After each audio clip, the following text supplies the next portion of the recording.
менин жашымды сиз маани албаңыз, бул жаш болуп эмнеге акыл үйрөтөт дебеңиз. Менин сөзүмө көңүл буруңуз сураныч иретинде. Дүйнө табам деп, жашоону жакшыртам деп чыгып атасыз, аны эч ким арамдап аткан жок.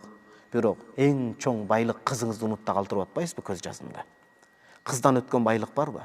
Аллах таалам сизге кыз секелек кыз берсе, ошол сиздин байлыгыңыз эмеспи? Эгер рызкы жолун Кудайым жеңил кылса, биздин элибизде да рызкы жолу бар.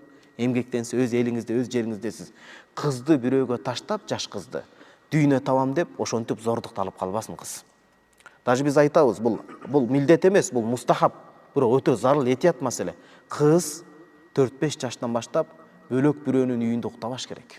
Ылажысы болсо, мүмкүнчүлүгү болсо, өз атасынын, өз энесинин үйүндө уктасын. Анан биякта бир күн калып бир тууган. Анан эмне эч нерсе эмес, бир тууган. Анан андан алыскыга көнүп калып, кыз атасы энесинин зарылчылык болбосо эле, ата энесинин үйүнөн бөлөк жерге конуп кала бербесин, түнөп кала бербесин. Ал ошентип кененчилик, ошентип жанагындай жаман көздөр түшө баштайт. Этиятташ керек. Эртең менен кечинде дуба кылыш керек. Бала чакамды, кыздарымды ушундай зордук, зобулукта сакта. Эмне деген заман келатат, эмне деген бузукчулук келатат. Негизги байлык ушул туугандар. Кызыңыз сиздин байлыгыңыз. Ушу биз аялдарыбызды кызганбайлыбы туугандар, чындап? Чектен ашпастан. Неге биздин аялдарыбыз мынча кор болуп кетип атат? Неге биздин аялдарыбыз эң баш болуп кетип атат? Неге кароосуз калып атат? Анткени биз чыныгы байлыкты жалган байлыкка орун алмаштырып калганбыз. Жооп ошол.